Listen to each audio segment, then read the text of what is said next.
Welcome to Watch Symposium. I'm Austin. Wow, now this is a luxury. Not holding the camera up with my own hand, actually having a tripod. This is amazing. Wow.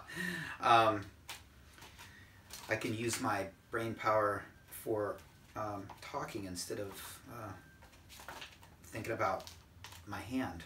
Anyway, what do I have here? Well, this is something that I printed when I was living in Fukuoka, and I had the mind to make some videos about it, and I've been sitting on these copies for a while, and I think it's time to break them out. Now, what are these copies? This comes from a brochure.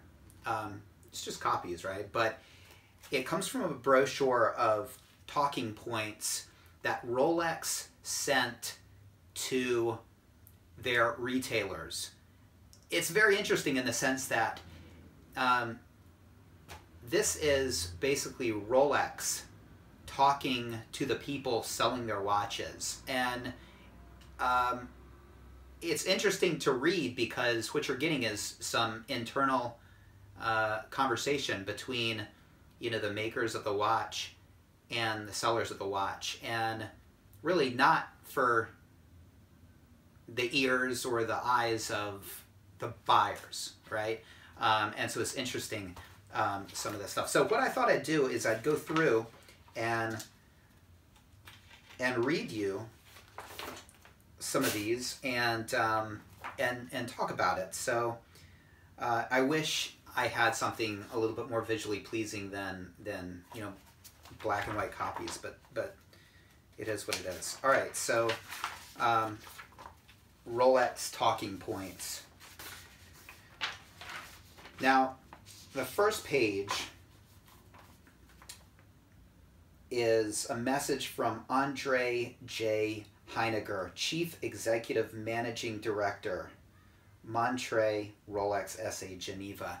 And so what does he say to his employees? Every day, each of you will be in contact with customers that are sometimes difficult but always exacting.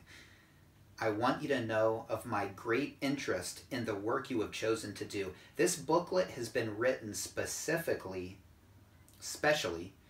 to help you understand Rolex watches even better, and particularly to brief you on the technical expertise, which is one reason why Rolex has gained such considerable prestige. I hope that you will find reading it both useful and enjoyable, and that it will help you make more and more customers familiar with the superiority of Rolex. Yeah, this book right here is right up our alley. It's Rolex's own thoughts on Rolex. Pretty cool stuff. And it's a good message that would psych me if I was selling Rolexes, which, by the way, that would be a cool part-time job. I would love to work in an AD, you know, a couple days a week. I would love it. All right, so the first page we have, and let me set these on the ground. I will go through one at a time. Now, I'll do this page and then we'll make more of these videos. Why Oyster? Okay, there's a beautiful uncut Oyster Case. I guess unhollowed out Oyster Case. Can you guys see that? Oyster Case, of course, with the glass and no movement, and then just the, I think there's a term for that, and I don't know what it is, but just the chunk of metal before they've hollowed out where the movement will go. And then I guess they all come out of a block of metal like this. Each one of these will become a Rolex, which is amazing. Why Oyster?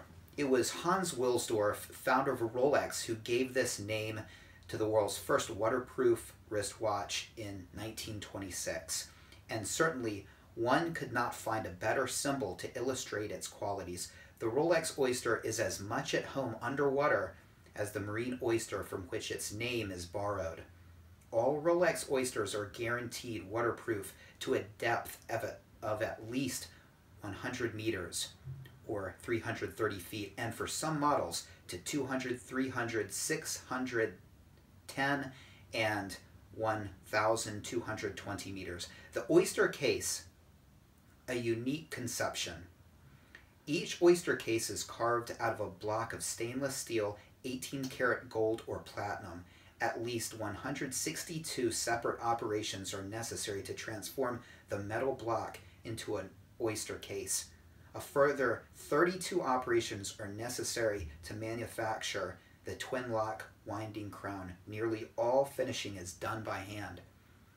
Well, the oyster case certainly is cool, and that is, you know, when it comes to Rolexes, you know, the Cellinis are cool, but, you know, a Rolex Oyster is really where it is, whether, you know, it's steel or 18-karat gold or platinum. So, interesting things to glean from this. 162 separate operations are necessary to transform that metal block into, I guess, this final case right there. And a further 32 operations are necessary to manufacture the twin lock winding crown. Wow. So, yeah. Anyway, that's the first. Hopefully you enjoy these. Yeah. Stay tuned for the next installment. Thanks for watching. See you next time.